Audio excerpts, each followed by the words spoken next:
Jadi perkembangan demokrasi di Indonesia dapat dibagi dalam 4 periode. Jadi yang pertama itu ada pada tahun 1945 sampai 1959 pada masa demokrasi parlementer yang menonjol demokrasi parlemen serta partai-partai. Pada masa ini, kelemahan demokrasi parlemen member berpeluang untuk didominasi partai-partai politik dan DPR. Akibatnya persatuan dan digolong selama perjuangan melawan musuh bersama menjadi kendor dan tidak dapat dibina menjadi kekuatan konstruktif sesudah kemerdekaan. Jadi yang kedua pada periode 1966 sampai 1998 pada masa demokrasi Pancasila era Orde Baru yang merupakan demokrasi konstitusional yang menonjol sistem presidensial. Landasan formal periode ini adalah Pancasila, UUD 1945, dan ketetapan MPRS atau MPR dalam rangka meluruskan kembali penyelenggaraan terhadap UU 1945 yaitu terjadi di masa demokrasi terpimpin.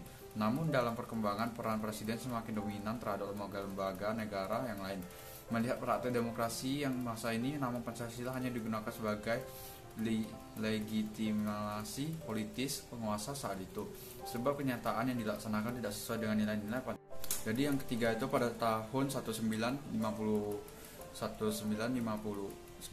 hingga 1966, di mana masa demokrasi terpimpin yang dalam banyak aspek telah menyimpan dari demokrasi konstitusional dan lebih menampilkan beberapa aspek dan demokrasi rakyat. Masa ini ditandai dengan dominasi presiden, terbatasnya peran partai politik, perkembangan pengaruh komunis, dan peran ABRI sebagai unsur sosial politik semakin meluas. Yang keempat itu pada periode 1966 hingga 1998, masa demokrasi Pancasila era Orde Baru yang merupakan demokrasi konstitusional yang menonjol sistem presidensial. Landasan formal periode ini adalah Pancasila, UUD 1945, dan ketetapan MPRS atau MPR dalam rangka meluruskan kembali penyelenggaraan terhadap UUD 1945 yaitu terjadi di masa demokrasi terpimpin. Namun dalam hal perkembangannya, peran presiden semakin dominan terhadap lembaga-lembaga negara yang lain. Melihat praktek demokrasi pada masa ini, nama Pancasila yang digunakan sebagai legitimasi politis penguasa saat itu, sebab kenyataannya dilaksanakan tidak sesuai dengan nilai-nilai Pancasila. Terakhir pada periode 1999 hingga sekarang, pada masa berdemokrasi Pancasila era reformasi yang bercakar pada kekuatan multipartai yang berusaha mengembalikan kekuatan multipartai, mengembalikan perimbangan kekuatan antar lembaga negara, eksekutif, legislatif, dan yudikatif. Pada masa ini, peran partai politik kembali menonjol sehingga iklim demokrasi memperoleh napas baru. Jikalau esensi demokrasi yang berkuasa di tangan rakyat, maka praktek demokrasi taklah di pemilu memang demikian.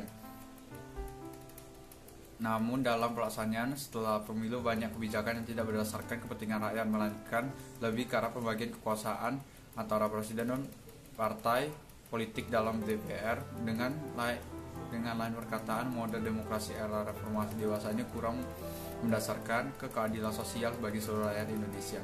Jadi menurut saya sebagai siswa, mungkin pemerintah Indonesia itu lebih harus